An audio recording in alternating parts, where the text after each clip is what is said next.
گا اللہ اس کو اپنی رحمت سے ملائے گا، اور جو مجھے کاٹے گا اللہ پاک اس کو کاٹ دے گا۔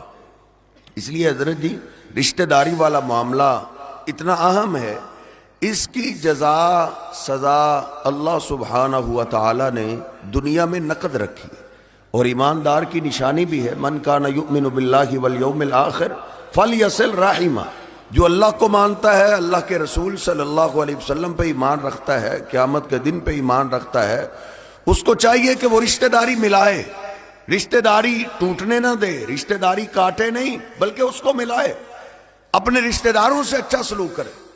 ہمارا دین اسلام خاص طور پہ نبی پاک صلی اللہ علیہ وسلم نے جو ہماری تربیت کی ہے، آپ نے تو ہمیں یہ سکھایا ہے کہ آپ کا رشتہ دار کافر بھی ہے تو اس کا ایک حق ہے کہ وہ آپ کا رشتہ دار ہے، پھر بھی آپ اس سے اچھا سلوک کریں۔ نبی پاک صلی اللہ علیہ وسلم مکہ والوں کے بارے میں بڑا نرم فیصلہ کیا کرتے تھے، اور نرم مشورے کوئی پسند کرتے تھے۔ صحابہ کرام بسا اوقات بول دیتے تھے اللہ کے حبیب ہمیں چھوڑیں، انہوں نے آپ کے ساتھ کیا کیا ظلم ٹھایا ہے، پھر بھی آپ ان کے ساتھ نرم رویہ اختیار کرتے ہیں۔ تو نبی پاک صلی اللہ علیہ وسلم نے ایک دن صحابہ اکرام کو اکٹھا کیا اور اونچی آواز میں خطبہ دیا۔ آپ نے فرمایا میرے صحابہ سیدھی بات یہ ہے، ان ولی اللہ و صالح المؤمنین، اس دل میں یا تو اللہ کی محبت ہے یا ایمان والوں کی محبت ہے، اس دل میں کافر کے لیے کوئی نرمی نہیں، کوئی پیار نہیں۔ ہاں مکہ والوں سے جو میں نرم رویہ اختیار کرتا ہوں، انہم آل ابی، وہ میرے باپ کے خاندان والے ہیں، رشتہ داری کی وجہ سے میں ان سے اچھا سلوک کرتا ہوں۔ رشتہ دار کافر بھی ہو اس سے بھی اچھا سلوک کرتے۔ ہمارے رشتہ دار دائیں بائیں چیک کریں، ہم تو مسلمان ہیں، ہمارے رشتہ دار مسلمان ہیں، ہمارے رشتہ داروں پہ تو ہم پہ ڈبل حق ہے۔ نبی پاک صلی اللہ علیہ وسلم فرماتے ہیں من احب ان یبسط لہ فی رزقہ وان ینسى لہ فی اثرہ، جو آدمی دو چیزیں پسند کرتا ہے، ایک اللہ اس کو صحت تندرستی والی لمبی عمر دے، دوسرا اللہ اس کو وافر رزق عطا کرے، تو نبی پاک صلی اللہ علیہ وسلم فرماتے ہیں ایک کام وہ کرے اللہ سبحانہ و تعالی دونوں کام کرے گا۔ صحابہ نے پوچھا ایک کام کیا ہے؟ آپ نے فرمایا فلیصل رحمہ، وہ رشتہ داری ملانا شروع کر دے۔ رشتہ داری ملانے سے بیماریاں بھی ختم ہو جاتی ہیں، غربتیں بھی ختم ہو جاتی ہیں۔ اور پھر آپ نے بخاری شریف میں وضاحت کی ہے، آپ نے فرمایا لیس الواصل بالمکافی، رشتہ داری ملانا اس کو نہیں کہتے جو آپ سے رشتہ ملا رہا ہے، جو آپ سے تعلق ملا رہا ہے آپ اس سے ملائیں۔ خیر ہمارے ہاں تو یہی چلتا ہے، جی کو جی ہے جی، جو مجھے سلام کرے گا میں جواب دے لوں گا، جو مجھ سے ایک دفعہ سلام نہیں لینا چاہتا میں 10 دفعہ نہیں لینا چاہتا۔ دیکھیں نبی پاک صلی اللہ علیہ وسلم فرماتے ہیں اس کو رشتہ داری ملانا میں کہتا ہی نہیں، یعنی جس رشتہ داری ملانے سے بیماریاں ختم ہوتی ہیں، غربتیں ختم ہوتی ہیں، وہ یہ نہیں ہے۔ پوچھا کہ اللہ کے ابھی وہ کون سی ہے؟ آپ نے فرمایا اذا قطعت وصلها، جب رشتہ دار آپ سے تعلق کاٹنے میں لگا رہے، وہ کہہ رہا ہے تیرا میرا جینا مرنا ختم ہو گیا، تم مر گئے میں نہیں آؤں گا، میں مر گیا تم نہیں آؤ گے، جینا مرنا ختم کر رہا ہے، آپ بار بار تحفے تحائف لے کر صلح کے لیے جائیں، غلطی اس کی ہے معافی آپ مانگے، وہ رشتہ کاٹنے میں لگا رہے آپ جوڑنے میں لگے رہے۔ یہ رشتہ داری ملانا ایسا ہے کہ جس سے بیماریاں بھی ختم ہوتی ہیں، غربتیں بھی ختم ہوتی ہیں۔ نبی پاک صلی اللہ علیہ وسلم نے جناب علی پاک رضی اللہ تعالیٰ عنہ کو بھی یہی وصیت کی تھی، اے علی سل من قطعک، جو تجھ سے تعلق کاٹے تو نے اس سے ملانا ہے، وابو امن ظلمک، تیرا رشتہ دار تجھ پہ ظلم کرے تو نے معاف کرنا ہے، آتی من حرمک، تیری خوشی غمی میں تیرا رشتہ دار نہ آئے تو نے اینٹ کا جواب پتھر سے نہیں دینا بلکہ تو نے معاف کرنا ہے، درگزر کرنا ہے۔ کیا ہمارے رشتہ داروں نے ہم پہ ظلم کیا ہے کہ ہم سمجھتے ہیں جی وہ تو معافی کے قابل ہی نہیں؟ کیا ہم میں سے کسی پہ ظلم یوسف علیہ السلام سے زیادہ ہو گیا؟ یوسف علیہ السلام پہ ظلم کرنے والے کون تھے؟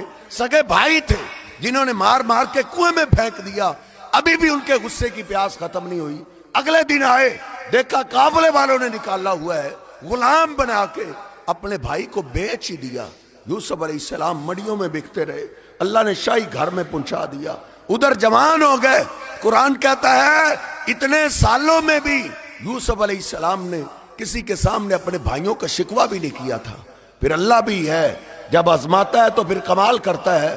اللہ سبحانہ و تعالیٰ نے شاہی گھر سے نکلوایا، جیل میں بند کروا دیا، کہ جیل کی دکھ بری جب زندگی شروع ہوتی ہے پھر بڑی داستانیں یاد آتی ہیں۔ قرآن کہتا ہے فَلَبِثَ فِي السِّجْنِ بِضْعَ سِنِينَ، جیل میں بھی کئی سال گزر گئے، کئی سالوں میں بھی یوسف علیہ السلام نے کسی کے سامنے اپنے بھائیوں کا شکوہ تک نہیں کیا۔ پھر اللہ سبحانہ و تعالیٰ حضرت اس کی جزا بھی نقد دیتا ہے۔ وہی یوسف علیہ السلام، اللہ پاک نے ان کو جیل خانہ سے نکال کر مصر کا بادشاہ بنا دیا تھا۔ وہی بھائی جو اس وقت بڑے خوش تھے کہ ہم نے بھائی کو آنکھوں سے جدا کر دیا ہے، بابا سے جدا کر دیا ہے، لیکن حضرت یہ شیطان کا سبز باغ ہوتا ہے۔ شیطان کا باغ اصل میں باغ نہیں ہوتا، وہ ہلاکت ہوتی ہے۔ دیکھ، پتہ اس وقت چلا جب گھر کا آٹا بھی ختم ہو گیا۔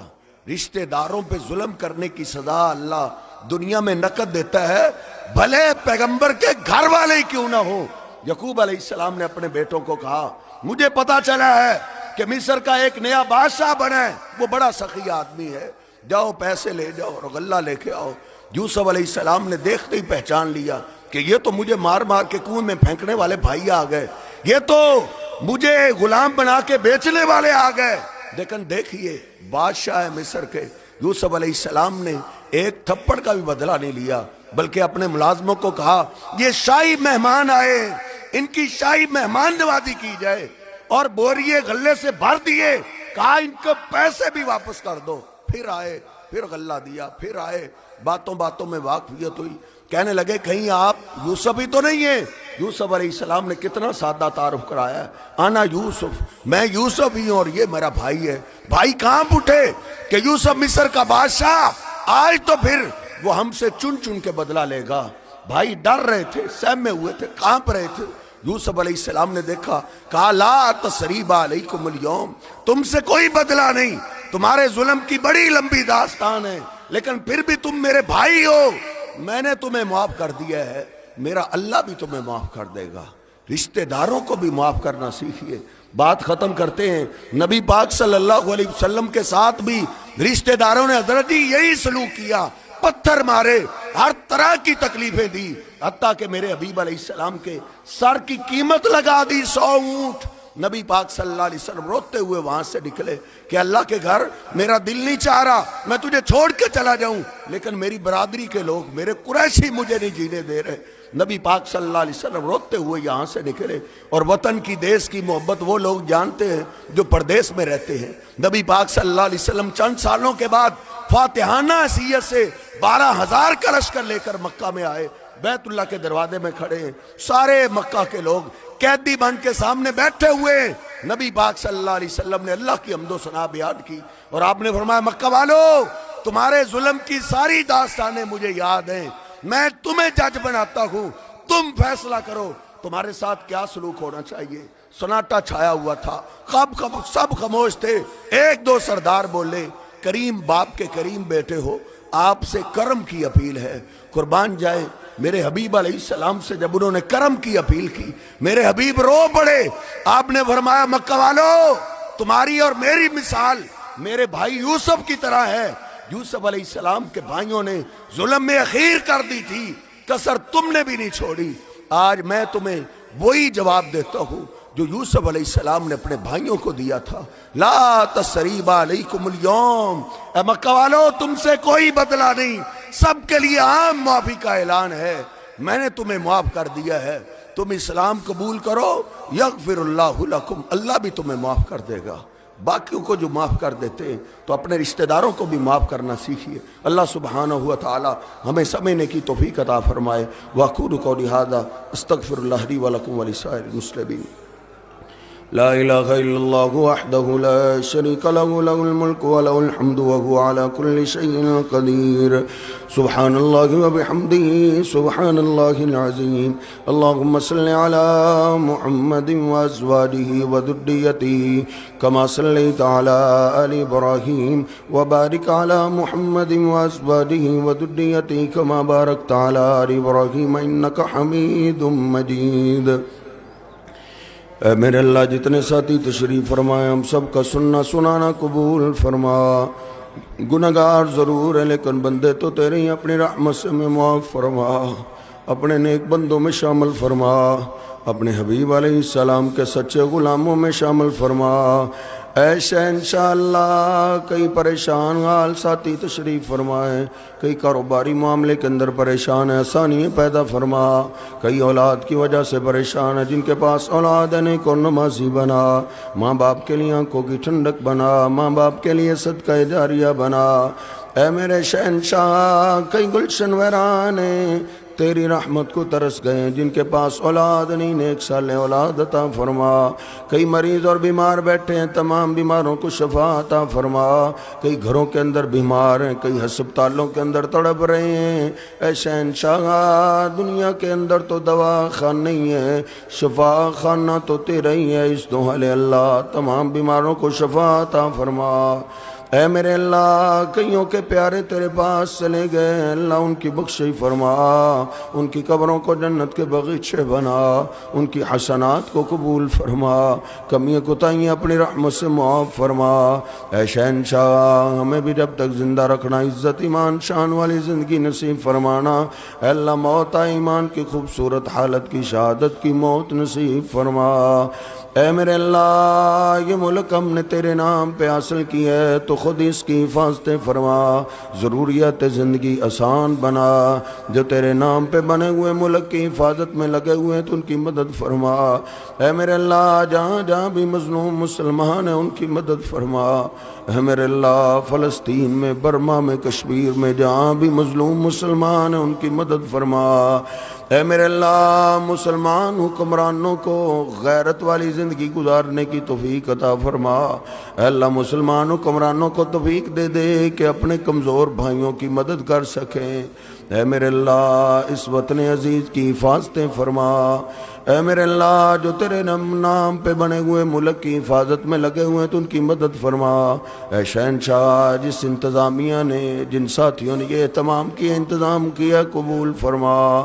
ربنا ظلمنا انفسنا وان لم تغفر لنا وترحمنا لنكونن من الخاسرين۔ ربنا تقبل منا إنك أنت السميع العليم وتب علينا إنك أنت التواب الرحيم۔ اللهم صل على محمد وعلى آل محمد كما صليت على إبراهيم وعلى آل إبراهيم إنك حميد مجيد۔ اللهم بارك على محمد وعلى آل محمد كما باركت على إبراهيم وعلى آل إبراهيم إنك حميد مجيد۔ سبحان ربك رب العزة عما يصفون وسلام على المرسلين والحمد لله رب العالمين۔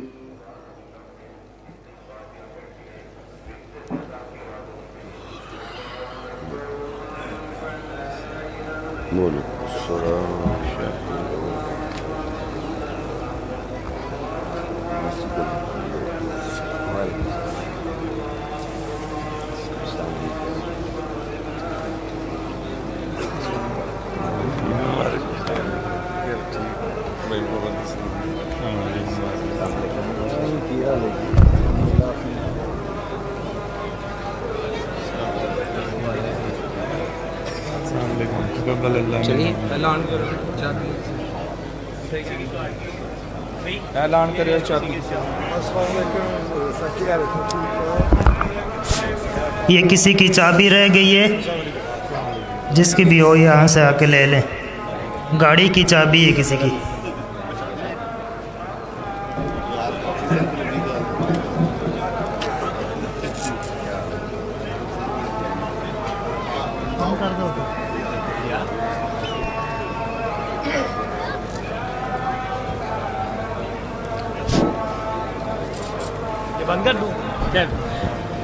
جی کسی بھائی کی یہ گاڑی کی چابی تو رہ گئی ہے، وہ کائنڈلی آ کے لے لے۔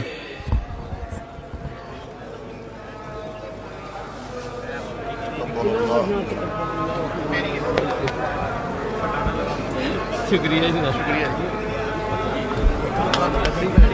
میں اتنے لب رہا سا، دروازے کے آگے